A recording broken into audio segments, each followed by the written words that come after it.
E aí, galera do nono ano, bom dia a todos. Trazer aqui algumas explicações sobre a atividade de história de hoje. O professor Paulo Gomes não pôde enviar as atividades porque ele está com problema de saúde. E aí, então, eu vou ficar responsável por trazer as informações necessárias para a aula de hoje, ok? A aula de hoje ela vai ser sobre as consequências da Primeira Guerra Mundial e os impactos trazidos após essa guerra ter acontecido na Europa no ano de 1914 até 1918, ok? As atividades vão ser deixadas aqui mesmo no grupo e vocês têm que enviar as respostas não para mim, mas para o professor. Ele vai estar recolhendo as atividades e conferindo, a resolução do exercício. Vocês vão ter duas aulas, no caso essa primeira aula e a próxima aula, para estar entregando as atividades dentro desse período de tempo. A Primeira Guerra Mundial acontece no ano de 1914, se estende até o ano de 1918. Ela teve como dois principais grupos rivais a Tríplice Aliança e a Tríplice Entente. A Tríplice Aliança ela era formada pela Alemanha e Itália no início, depois se torna o Império Turco-Otomano e o Império Austro-Húngaro também entra na guerra ao lado da Tríplice Aliança. Então nós temos Império Austro-Húngaro, Alemanha e Itália. A Itália no começo da guerra sai fora e depois entra o Império Turco-Otomano fazendo parte dessa aliança.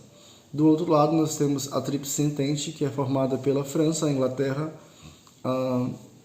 a Rússia, que sai no ano de 1917 devido a uma revolução interna, na Revolução Socialista Russa, liderada pelos bolcheviques, retira a Rússia da Primeira Guerra Mundial no ano de 1917 e nesse ano os Estados Unidos entram na guerra ao lado da Entente. Bem, a guerra ela é uma guerra que se divide em fases, A gente costuma dizer que a primeira fase da guerra é a guerra de movimento, As tropas se deslocam, para as áreas de combate. Existe um avanço das tropas alemãs ao leste e oeste, ali em torno do rio Sarne, no norte ali rio Marne, no norte da França. Após esse primeiro ano de guerra, de movimentação das tropas, nós temos um início de uma segunda fase, que é a fase mais violenta, que costumamos chamar de guerra de trincheiras ou guerra de posição, que são valas cavadas ao longo do chão, quilômetros de valas cavadas, onde as tropas se posicionam e esperam o avanço adversário.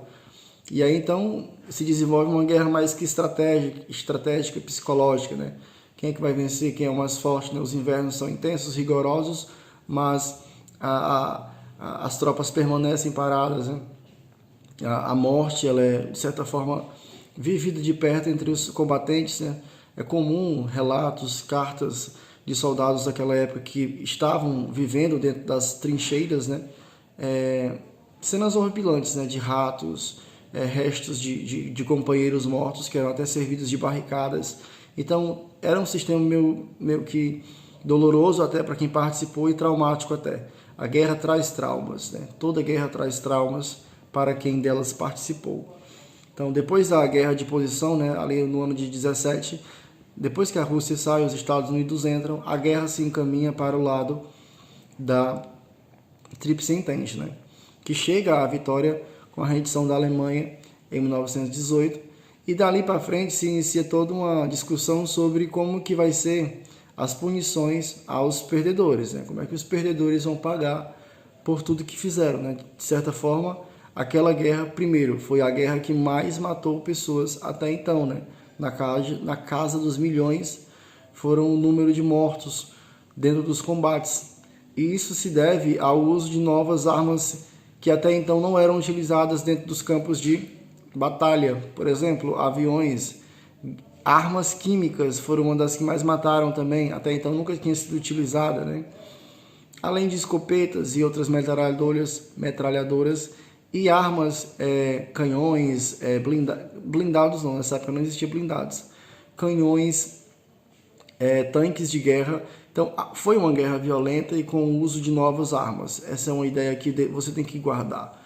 Então a guerra ela acaba e eu não vou falar aqui sobre as causas da guerra, porque o professor já deve ter falado sobre isso, que é bem longo até a questão de por que a guerra começou, quais eram os motivos da guerra. Não vou voltar aqui por causa que eu acredito que ele já tenha falado. Então a guerra acaba em 18 e ali se inicia toda uma discussão, como eu já falei anteriormente, sobre como é que vai ser a punição, né, aos perdedores. Existe uma tentativa de punição baseada na proposta do presidente norte-americano, né, o Woodson Wilson,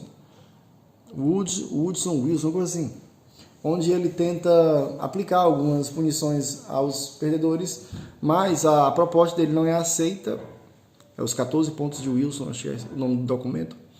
E então, em 19, após diversas discussões, acho que foram 6 meses de debates, os países que vencem a guerra, eles assinam o Tratado de Versalhes, na cidade de Versalhes, que fica no subúrbio de Paris, cidade até que por muito tempo foi sede do rei, da monarquia francesa, né? O rei Luís XIV foi quem mandou construir o Palácio de Versalhes, talvez o palácio mais famoso do mundo, né? Porque foi lá que se iniciou a Revolução Francesa de 1789.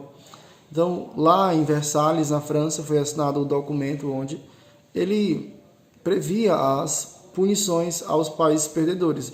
De uma certa forma, o grande perdedor, né, foi a Alemanha, entendeu? A Alemanha, além de ser considerada a única culpada pela guerra, ela paga uma indenização de aproximadamente 33 bilhões de dólares.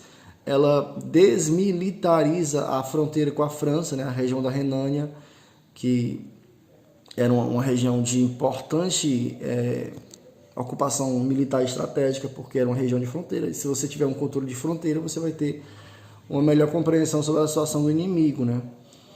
A Alemanha também ela perde a região da Alsácia e Lorena, que era uma região riquíssima em minério de ferro e outros minérios, para a França, né? Era uma região que a Alemanha tinha conquistado na Guerra Franco-Prussiana de 1870 e tanto. E essa região é devolvida para a França, a região da Alsácia e Lorena. A Alemanha também não tem um limite de militares que ela pode utilizar, agora ela não pode ultrapassar, acho que a casa de 100 mil militares, uma coisa assim. Então, as punições são muito pesadas à Alemanha, tanto é que essas punições estimulam depois o aparecimento de regimes totalitárias, como é o caso do Adolf Hitler, né, que se utiliza dessas humilhações, né, que eles haviam passado no Tratado de Versalhes para chegar ao poder em 1933, o Hitler, no caso. Então, o que eu posso falar aqui é que, além dessas punições pesadas à Alemanha, né, foi criada também a Liga das Nações, que é tipo uma ONU, era tipo uma ONU. Eles tentaram criar uma liga de países onde esses países ficariam responsáveis por trazer a paz e o equilíbrio entre os países no planeta. Só que não deu certo, ok? Até porque o principal país daquela época, o mais potente, né, quando terminar a Primeira Guerra Mundial, que é os Estados Unidos, eles não assinam aquele documento, Tratado de Versalhes, eles não participam da Liga das Nações, e ali começa o chamado isolacionismo americano, né? A América para os americanos, que é a ideia dos Estados Unidos ali para frente, né? De cuidar do seu próprio território e não se envolver com as questões ligadas à Europa, né? Então, nós temos aí as punições severas à Alemanha através do Tratado de Versalhes, nós temos a criação de uma liga chamada Liga das Nações para combater os conflitos bélicos do planeta e tentar trazer um equilíbrio para a Europa, e por fim nós temos o desmembramento ou desagregação dos impérios, né? A Europa era vasta de impérios, nós tínhamos o Império Austro-Húngaro, nós tínhamos o Império Turco-Otomano, nós tínhamos o Império Britânico e outros impérios. Quando a guerra acaba, esses impérios eles são desfacelados. Por exemplo, o Império Austro-Húngaro se divide em vários países, entre eles a Áustria e a Hungria, que são países atuais, mas que naquela época faziam parte de um império dominado por um imperador, que chegou ao poder por meio da tradição familiar, não por meio do voto. Okay? O Império Turco-Otomano, né, que é a região ali onde hoje é a Turquia e alguns outros territórios, como o Líbano, se não me engano, também se desmembra e formam outros países, né? Então, a ideia do final da Primeira Guerra Mundial em 18 é sim também a ideia do fim dos impérios, como já falara o historiador Eric Hobsbawm no livro A Era dos Extremos, né? A Primeira Guerra Mundial, ela marca, né, o fim dos impérios e o aparecimento de novos países com base nessas divisões territoriais. Ok? Eu acredito que deu para entender um pouquinho, né, da guerra, do como é que ela foi. E aí eu vou deixar a atividade aqui, alguns textos que vocês podem ler e vocês podem encaminhar as atividades para o professor, ok? É isso, fiquem bem, cuida.